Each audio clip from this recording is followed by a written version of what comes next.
Hello everybody and welcome to my first video on this channel. This is gonna be the season opening event for my Assetto Corsa DTM League Racing series. Let's get right into it.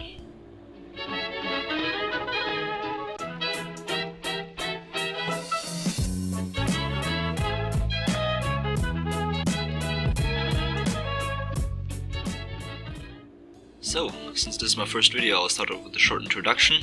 First of all, my name is Walker and I'll be driving this beautiful orange DTM version of the BMW M4. And as a little spoiler, you might have already guessed that I'm not a native English speaker, so bear with me with my pronunciation and general vocabulary. Without any further distractions, let's get right into qualifying. So for this league we'll be doing 10 races on tracks all around Europe, with it each weekend consisting of a 20-minute qualifying session and a 1-hour race. On the grid we have got 25 drivers in 3 different cars, as I've already said, the BMW M4, the Audi RS5 and Mercedes-AMG C63, all in their DTM editions. Me and my teammate in the Blue Sister car will be driving the M4. So then, we are on board with my fastest lap in qualifying, switching right into this commentary after the finish line. The track that we're driving here is Mugello in Italy, and you've already seen me crossing the first corner, braking slightly before the 100 meter mark, and then into the double chicanes here. Keep to the left to get some speed, keep your momentum for the slightly longer straight between those two chicanes, and then brake hard. Also here, stick to the left a little bit because of the exit, that's important. Because from right now on here we've got a downhill section which is really fast. Brake a little bit, turn in the car, and from here on it's all full throttle. DTM cars with some nice downforce in there. Also the double right-hander uphill. Slight lift there from me because I was a little bit timid, but still it's a good time. Next chicane, downhill again. Could have been a bit more to the right in the middle, so that I've got a better exit, but it's all fine. Next one is a hairpin. Go down to 3rd gear, wait for the car to turn around, and go onto the throttle as soon as you can be. Into a quick chicane, full throttle, no problem. Don't even think about lifting there. And we're already at the last corner. You see me being around 2/10 ahead right now, my best time. Also here, get into the late apex, carry as much speed as you can, accelerate as early as you can, and with that we'll be crossing the line in a low 39, right? Good lap. There it is, 39.1, which puts me P6 in this session. Let's get to the race. So, here we are then, at the start, on the grid. You'll see the 6 lights in this game going on, and as soon as they're off, we're alive. Go, go, go, here we are. Got a fairly average start. See the people around me not moving too much. DTM cars not too hard to start, so everybody's having a good time here. We're on the inside on cold tires, so it's gonna be interesting in the braking zone. Very careful everybody. Nice and clean, well done. We'll see one car going wide, but that's not concerning us. We're going up the inside here, and big lockup from the car inside. Big crash, multiple cars in the gravel, as well as me. I had to avoid that one, so I lost a couple of positions here. Even going 3 wide, I'm still on my back foot trying to get back into the race, having to let 2 other cars go. Massive disadvantage of the start. I went from P6 to P13 in just a couple of corners. Luckily, not too much damage. Got a slight little bump in the rear, so the wing is a bit bent, but that shouldn't be too influential on our performance. But what is influential on our performance is our current track position. So we're behind 2 cars which are probably significantly slower. Everybody outside of the top 10, top 10 of our racing qualifying, all inside of 1 second, so that's a very competitive top of the field, up into the midfield. But after that we've got a little bit of a gap to these guys here, so I've got to make my way through this as quickly as possible, going 3 wide even, 2 wide, sorry. Had to let them through. That's not a point on track where you can go too wide. so we're gonna settle in behind them, wait for the overtaking opportunity with the slipstream. But that's not even necessary, as you can see. The guy in front turning himself around just by himself, probably got on the curb on throttle, having spun up the rear tires. That's too late for him, and I'm already in the slipstream of the car ahead, going to the inside. He doesn't defend very much, so he probably knows that I'm a bit faster. Doesn't dive bomb me, plays very civilized. I ran a bit deep in here with the extra speed of the slipstream. I didn't exactly know when to brake. And there's another crash ahead. I have to avoid again, go into the gravel trap again, and I'm again losing positions. Even almost to that guy in the mirror you see there, the green guy that just spun. So we're back where we were just one lap ago. Very, very bad start. Not on my end. I feel like I did everything that I could. It's just people ahead of me crashing and I needed to avoid. So hope that goes better for the next week. I'm trying desperately to get past this guy here, even diving up the inside, showing that I'm there, making him nervous because I want to get past this guy as quick as possible, because he's holding me up with like about a second per lap. So the faster I get past, the faster I can build a gap to him and close up to the guys in front. So after this overtake, back in P9 I believe, so not too bad. Lost 3 positions, but I've lost a whole lot of time. You see the cars ahead not even really in my range anymore. You see them there on the horizon, going to the next corner. Mate, what a start. This is a couple of laps later. Did a mistake, touched the curb on the inside. Had to correct, catch the slide. Luckily we didn't touch the wall, but we're losing those 2 places again. Yeah, that was my mistake. I felt really bad doing that. Having worked so well, having worked so hard to get those positions back, and it just didn't work out because I fucked it up myself. Then a couple of laps later, we're already catching up to those guys again, this time with another person in a blue Mercedes in there as well. Trying to get a nice exit here, really deep, but then accelerating as early as possible, touching the curb on the inside. And right now this is the first time we're able to use DRS. That little beep you heard there and the green DRS icon on the bottom of the screen are indicating that the DRS is open right now and I'm allowed to use it. As with regular DRS rules, as long as you're inside of 1 second of the car ahead, you're allowed to use DRS. Nothing special there, and I was able to pass that guy again for the second or maybe even third time I believe. So I've seen this guy for quite some time during the race. And now we're trailing the Mercedes and I believe it's an Audi guy in the blue and in the green car that we overtook as well. So 6 laps into the race, we're starting to settle into a rhythm. Right now the field is spread out a bit, and I'm just following these guys. I'm not battling anymore. I want to keep my overall race time as low as possible. Don't lose much time battling, just follow and wait for opportunity. And, nice segue, we're also gonna grab the opportunity to introduce you guys to the Assetto Corsa hut that I've built up here for myself.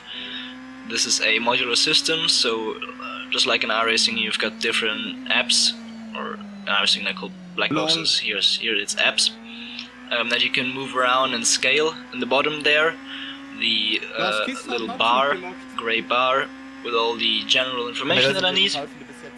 There's my gear, my revs, my lap time, my current delta, the laps driven, my fuel remaining, and some information on my tire pressures, and also a pedal input trace for you guys to enjoy from left to right. To the left of that there's a real-time app which shows me my current position and the gaps to the cars around me.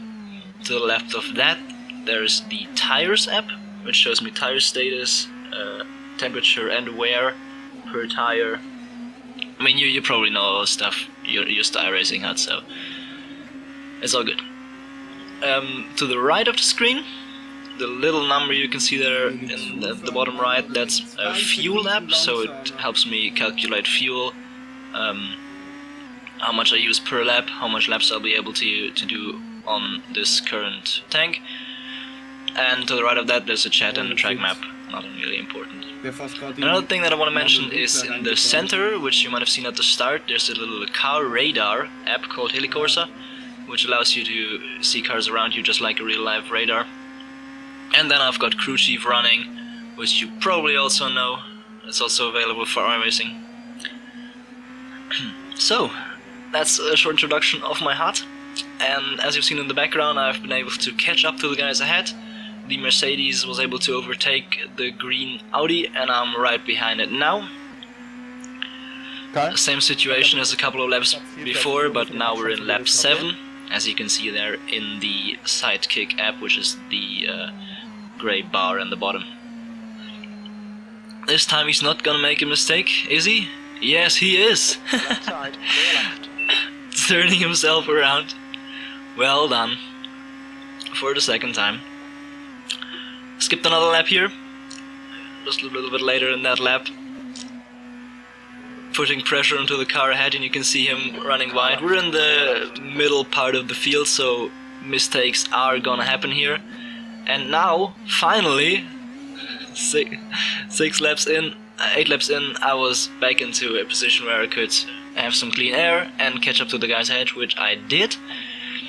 We've got a significant gap here in the editing. We went from lap 8 to lap 16. Now that I've caught up and I've closed the gap, now I'm right behind my teammate in the blue sister car, Ruben Giebfried in the English pronunciation. I'll probably call him by his real name, Ruben Giebfried. He's about half a second slower on this particular circuit. We're about balanced in the overall scheme of things. So he's loading me up a bit, but not too much. I'm just taking a moment to gather myself up, wait for the straight, for the overtaking opportunity, because Mugello, as you might have been able to guess by the layout, is not really a track where you can overtake. A lot of flowing corners, no real braking zones. Most of the times there's just one line around this circuit, very line dependent as well, so if you go offline for a bit, your lap time's gonna show that. So I'm setting myself up here. I'm inside of 1 second for the last corner, braking late, again turning in for the late apex. He's got a little bit better of an exit, but I am able to use DRS, as indicated by that nice noise.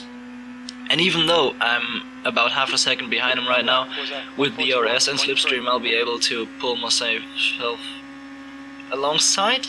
Yes, alongside. There you can see the Corsa app, and he's still around. He's still there. We're fighting a bit here. I mean, nothing to lose, nothing to gain. The cars ahead have quite a gap. That car, which was right ahead of us, that's a car that already done the pit stop. So he's one of the lead group, which I originally wanted to be part of, but I wasn't able to because of the first lap incidents. So I'm battling here in the midfield, still behind my teammate, just cruising along, because now lap 17 we're actually closing in on the pit window. So we're trying to communicate who's gonna go first to not hold each other up too much, so that we can have an overtake without actually fighting on track, because that's what's costing us time. The leader, Cock, is pitting.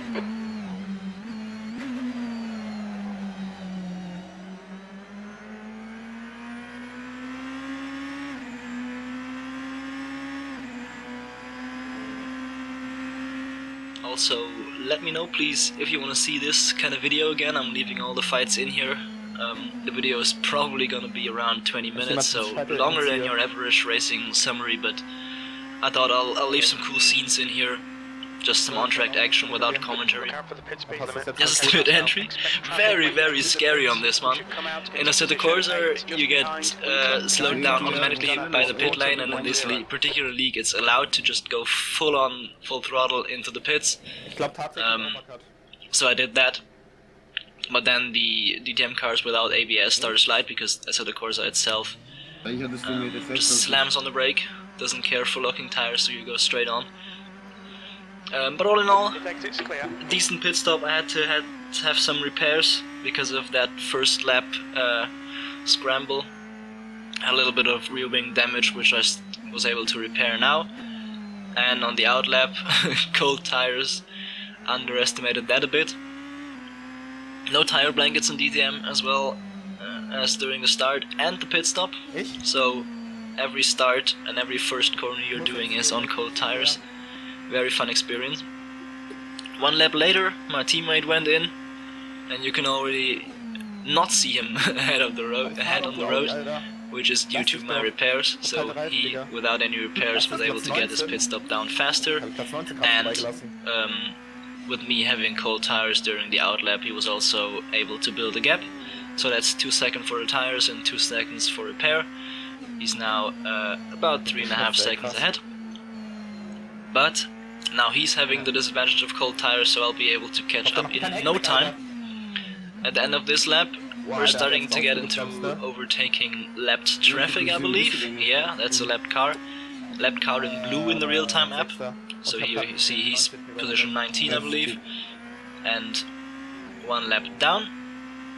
So my teammate Ruben has already overtaken him. And I'll be trying to overtake him as soon as possible as well, because I'm closing up massively. He's doing a nice thing, letting me pass, even lifting a bit, maybe even braking, I don't know. Very decent behavior, thank you very much. So, same situation as before the pit stops. I'm behind my teammate, and I know that I've got more pace. He qualified P9, I qualified P6, about half a second between us. So, my task now, even though he will probably be fighting me, we have this little agreement that we'll just fight. We'll just fight whenever necessary. No team orders here. So when I got passed, I got passed. If not, that's not his fault then either. So, but since I am faster, I want to get past here. I'm trying to set myself up for the DRS again. You can see I'm close enough again. Making the last turn. He seems to be getting slightly better exits as in accelerating earlier, but I've got the higher top speed. I don't know, maybe due to having a different line, but with DRS and slipstream I'm able to soar past him, no problem there. I'm gonna leave him the space on the inside this time, as we did in the last overtaking maneuver, but at this time he comes to himself and thinks, yeah, well, he's faster anyway, I'll just be able to get into his slipstream and maybe carry on with him. But that was not the case, and right here we are 20 laps later actually. So the second half of the race was very, very boring almost, I'd say. The guy ahead, Maximilian Nerz in the white car, I've been trying to close the gap to him in the last stint. I've made up 10 seconds, so at the end of lap 20, when I was cut away, he was about 10 to 12 seconds away, and now he's in my sight. This is actually the last lap, I believe, of the race, so I'm giving it all. You can see my tires already in the yellow wear, so not much grip left. But we're still catching up. I reckon if I had like 1 or 2 more laps, I probably would have got him. But the way it is right now, with the there you see Jano Koch winning the race. So this is the last lap, and we're just a couple of corners away from the finish line. But I think I'm not gonna get him. I mean, I've already spoiled it. I'm not gonna get him. Second place, also through the finish now, and we're coming up on the last corner. For good measure, I'm throwing the car away here. Little drift show for the spectators. Nothing that I wanted to do, but didn't really harm my progress because I had that huge gap behind me. You can see all the cars in the real-time app showing are all lapped cars, so there's a huge gap behind me. And we are finishing P6, finished where we started. Overall, let's say decent race. I'm happy with how I did during the race. Not very happy with the start, obviously. Could have gone way better. But the top 3, top 4, top 5 are a very fast group of guys. So I probably wouldn't have been able to get any higher anyway than P5. So all good with this one. Well then, that's the first race of Assetto Corsa on this channel. I'd like to thank RutgersKev for giving me this opportunity to upload this video on his channel, on this channel. And to you as the spectators, I'd like to ask you for some feedback. Give me some info on what you think about the editing, about the length of the video, about my commentary, everything you can think about. If you want to see more racing, less racing, longer videos, shorter videos, more onboards, more point of views of other people, it's all is possible. I've got the replay, so I can manage some cool stuff for you next time if you want to see that. I thought the onboard perspective for this one was quite entertaining. I've got some nice action in this race. While it wasn't the most successful race, it was certainly an entertaining race, especially the first half. And I hope you enjoyed it too.